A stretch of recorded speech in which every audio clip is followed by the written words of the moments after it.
Good morning, good afternoon, or good evening, whatever time it is that you're joining me for this video. Thank you for clicking on the PenBoyRoy Fountain Pen Review channel.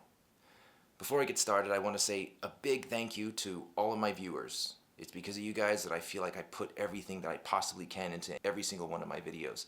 I also want to say a huge thank you to Sal, Tom Odo, and Don Johnson at Gold Spot Pens for having me over. Chris and Josh, you guys were awesome. Gold Spot Pens invited me out to their facility last week to work on a collaborative video, as well as to have a sit down and have a discussion on camera about different fountain pen topics, non-fountain pen topics, pens that we like, pens that we don't like. It was a lot of fun. Thank you guys so much. The subject of today's video, the Visconti Rembrandt, the 2018 release.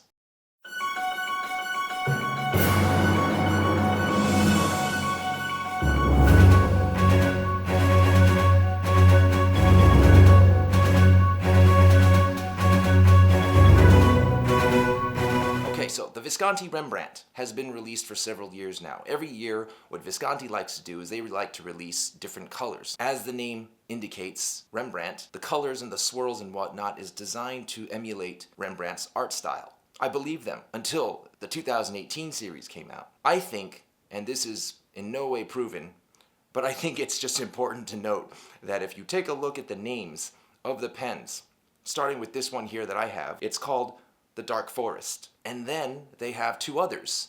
Those two others, although claimed to be inspired by Rembrandt, I think is inspired by a movie series played by two pale Caucasian people, a male and a female. I think that this pen series for 2018 was in fact inspired by the Twilight movie series. Here's why I think so.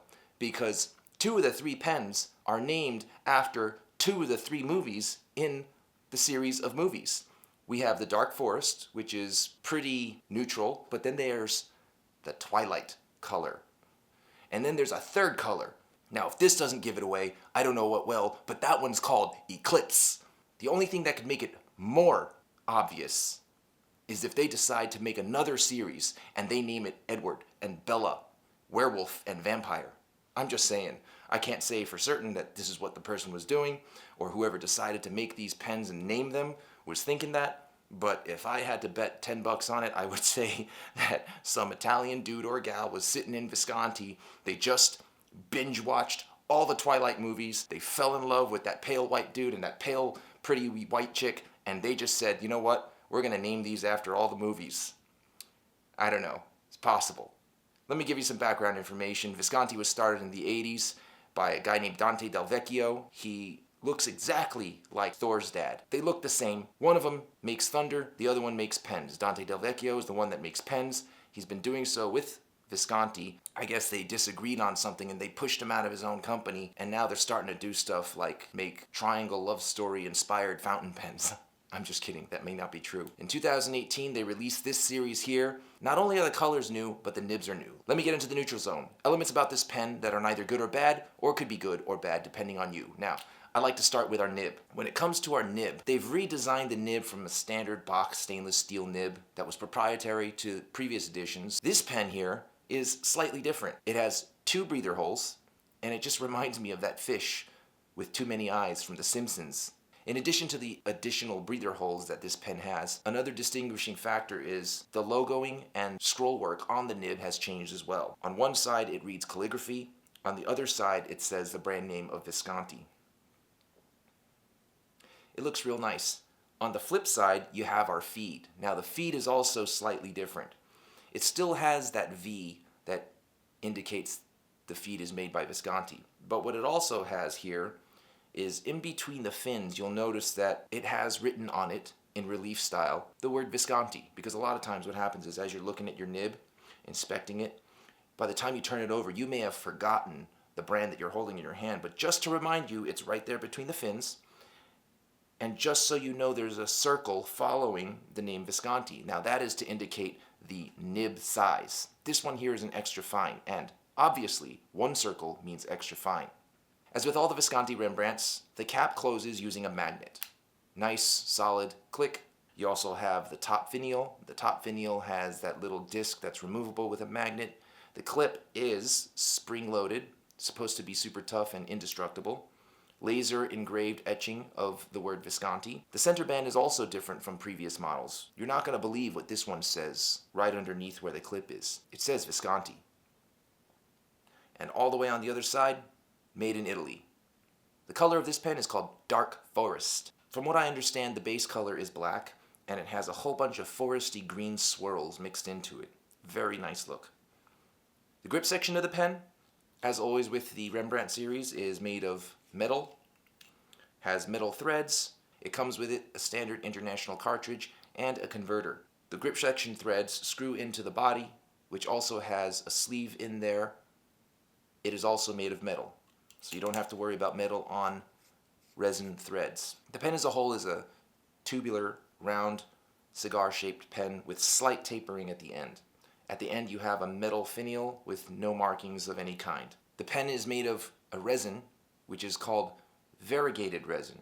It has a very glossy finish to it. There's not much depth to the color of the resin. That may be important for some and not important at all for others. So that's all I got for you with the neutral zone. Moving on to the good, the bad, and the ugly, starting with the good. Those elements about the pen that are good. I like to start with the nib, and I have to start with the nib because this nib is particular. Now, I've said this before. Visconti has improved their quality control when it comes to nibs. What they now do is, before it gets into the end user's hands, they send it out to a nibmeister. This nibmeister performs his magic, sends it back, they install it onto the pen, and they send it out, and then we get it. When we get it, we get a nib that writes very well. Gone are the days where a nib comes out of the box writing like a dead stick. It has not happened. That is no different for this pen here. It does say calligraphy on it, and I understand why. If you look at the way this pen writes very much in the way a Franklin Christoph stub italic gradient nib writes. This pen has a hint of stubbiness, yet is at the same time fine.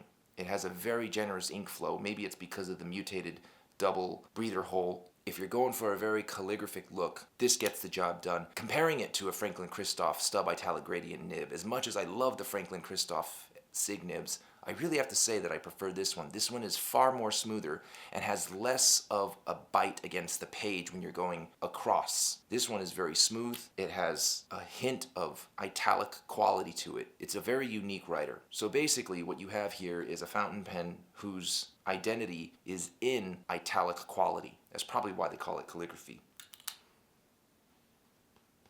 The resin itself is very interesting. Although it does not have depth, it is a very interesting and very unique look. It's very beautiful. I think no matter what your taste is, anyone who looks at this pen can agree that this pen screams refinement, beauty. I can't say that it's more appropriate for one gender or another. I really think that this is appropriate for any gender. Overall, I do like the Rembrandt series because I like how they stick to the initial design. I like how they stick to the traits that make it very identifiable as a Rembrandt. It's definitely not as sleek, and it's not as smooth and modern looking as a Pineider Avatar, which is also a great pen in its own right. If you've seen my Pineider Avatar review, I did say that if you're going to get a Pineider Avatar, you should probably give one of these a shot first, just because of the cost and also the ugly elements about the Pineider. The Pineider has some ugly elements that this series, the Rembrandt, doesn't actually have. Moving on to the bad, let's talk coin. The MSRP on this pen is $185. However, retailers throughout the United States, such as Goldspot Pens, Goulet Pens, offer it at a discount at $148. That seems to be the average price, and at $148, I have to say that this is a bargain pen. I mean that in terms of cost, not quality. The quality is fantastic. For what you're getting for $148, even though it is an entry-level pen for Visconti pens, I would have to say that this one here is a keeper. It's a lifer. It's one of those pens that you can use as an everyday pen. You can use it as a Grail pen. You can use it as any spectrum of pen that you so desire to have. So with regard to talking coin, I think $148 is a very fair price considering the quality of this pen as well as what it offers, especially with the new nib. The new nib is different than the previous iterations, both in terms of consistency and quality, and at the same time, it writes in a very unique way. It's not a stub nib. They don't say it's a stub nib. They do say it's a calligraphy nib. I think that's a fair and accurate description. It, by nature, gives your handwriting a touch of class. I like it. That's all I got for the bad. Moving on to the ugly. Elements about the pen that should not be, but are. I'm very nitpicky, and I've said this before.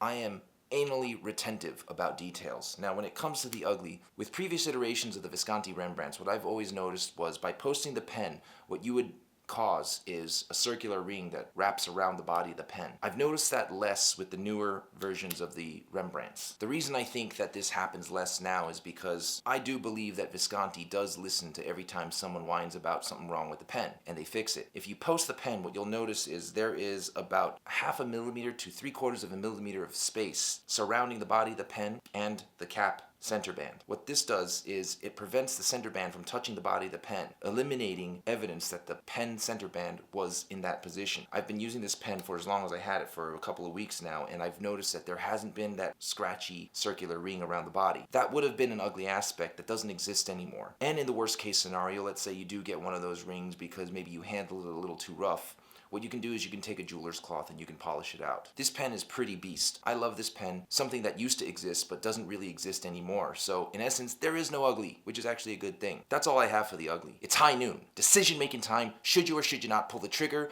on the Visconti, Rembrandt, Twilight, Eclipse, or Dark Forest fountain pens? This is an easy one. I say yes, pull the trigger. Pull the trigger on this pen if you like well-made pens that are definitely lifers and keepers. I say especially pull the trigger on this pen if you like the Twilight movies, because all evidence points to whoever designed and named these pens loved the Twilight movies and named the pens after the movies. If they're telling you they didn't, they're probably lying, and they're closet Twilight lovers. I'm not judging. I like Twilight. Totally realistic in that some good-looking, random, mysterious pale dude can go up to a pretty, charming, innocent-looking, also pale, white female, tell her that he has a strong desire to eat her and suck on her neck, and she falls for it and then can't get enough of him.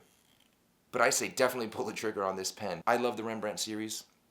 I'm a big fan of them. Not a big fan of how Visconti and Dante Del Vecchio separated, based on all the little information tidbits that I know. This is a great pen at $148. I purchased this pen at Goldspot Pens in exchange for a fair, unbiased, and honest review, that which I'm dedicated to at all times. So thank you, Goldspot Pens. Also, you guys, please don't forget about the PenBoyRoy Fountain Pen Review Channel discount code, where you email me and I'll email you back a code. You call up Goldspot Pens, dial 207# to speak to Dawn Johnson, and she'll give you a discount that is not offered to the general public and is only offered to my subscribers. And Goldspot Pens is playing ball with me because 1, they're awesome, 2, they like to help the little guy, and 3, this is my way of saying thank you to you guys for your enormous amount of support. I really appreciate it. Please take advantage of it. Be advised that I do not make a single dollar, penny, cent. So that's my review on the Visconti Rembrandt Dark Forest 2018 release. Soon enough, they may release the Visconti Rembrandt Edward Cullen edition. Who knows? Be well, be safe.